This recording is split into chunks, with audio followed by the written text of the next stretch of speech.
অর্থ, মেধা এবং সময় তিনটা নষ্ট না করলে একটা মানুষ তার নির্ধারিত লক্ষ্যে যেয়ে পৌঁছতে পারে না সব সময়। তারা তো অফিস চেয়েছেন ইউএন এর অফিসের ভিতরে, এখন নারী এমপিদের জন্য কি আলাদা একটা অফিস লাগবে? কারণ ওই একই অফিসে কি আপনিও বসতে পারবেন, উনিও বসতে পারবে? দুইজন একসাথে চলে গেলে কোথায় বসবেন? এখনো তো যাইনি, বুঝবো কিভাবে? আমি তো এটা এখনো জানি না। তো আগে যাই, দেখি কিভাবে বসার ব্যবস্থা করা। দুই এমপি কি একই অফিস শেয়ার করবে, নাকি একদিন কেউ অ্যাকাউন্ট চলে গেলে ওই দিন আপনি যাবেন না, অন্য জায়গায় যাবেন ওই দিন? আমার মনে হয় যে দুটো অফিসই তো দেওয়ার কথা, একটা অফিস তো দেওয়ার কথা না। 50টা নারী এমপির জন্য তো একটা অফিস দিবে, ইন্ডিভিজুয়াল বাড়ারই তো কথা। আপনি 300টার ব্যবস্থা করতে পারেন আর 50টার ব্যবস্থা করতে পারবেন হবে না, কারণ আপনিও তো ওই উপজেলাগুলির আপনিও এমপি নারী হিসেবে।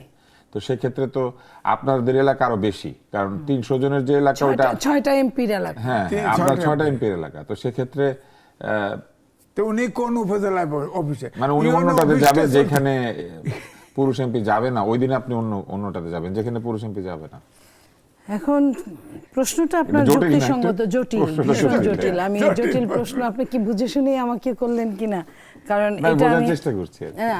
এটা আমি নিজেও তো কাদম্বনি মরিয়াই প্রমাণ করি। 6 আসনের একটা দলের দাবির কারণে আপনারা এটা মেনে নিলেন। সে মরিয়াছে।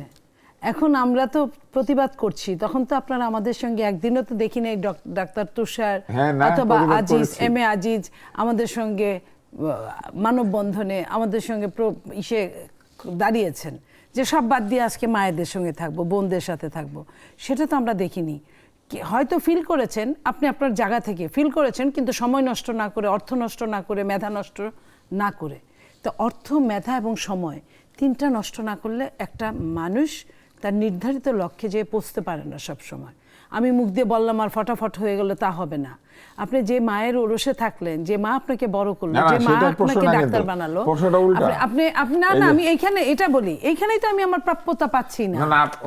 আমি ওই জায়গাটায় যাচ্ছি, আমি প্রাপ্যতা পাচ্ছি না। আপনি যখন আমার স্বরবর্ণ ব্যঞ্জন বর্ণতে প্রাপ্যতা দিচ্ছেন না, আপনি আমার অ্যাপ্লিকেশনে প্রাপ্যতা কিভাবে দিবেন? আমি তো স্বরবর্ণ ব্যঞ্জন বর্ণই হারিয়ে ফেলেছি।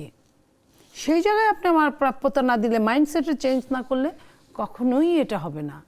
আপনি কথা বলার সময় একটা হাসি দিয়েছেন, এই হাসিটা পুরুষ এমপির জন্য দিয়েছেন না নারী এমপিদের জন্য দিয়েছেন? কারণ আমি আপনাকে প্রশ্নটা বলি, সেটা হচ্ছে যে মাত্র 6টি এমপি আছে এমন দলের চাহিদায় আপনাদের পুরো দল রাজি হয়ে গেল। ওই 6 জনের চাহিদায় এটা বাতিল হয়ে গেছে। প্লট নেবে না, ট্যাক্স ফ্রি গাড়ি নেবে না, আবার সেই 6 এমপির পক্ষ থেকেই উল্টা বললো আমাদের অফিস চাই। তো 6 জনের দাবিতে সব বাতিল হলো, আবার 6 জনের দাবিতে আপনারা সব দিয়ে দিলেন। তাইলে এই যে এই 200টার বেশি এমপি নিয়ে আপনাদের না, তুষার ভাই, আমার বক্তব্য হচ্ছে যে এমপিরা আইন প্রণয়ন করবে, তার এলাকায় যাওয়ার দরকার কি?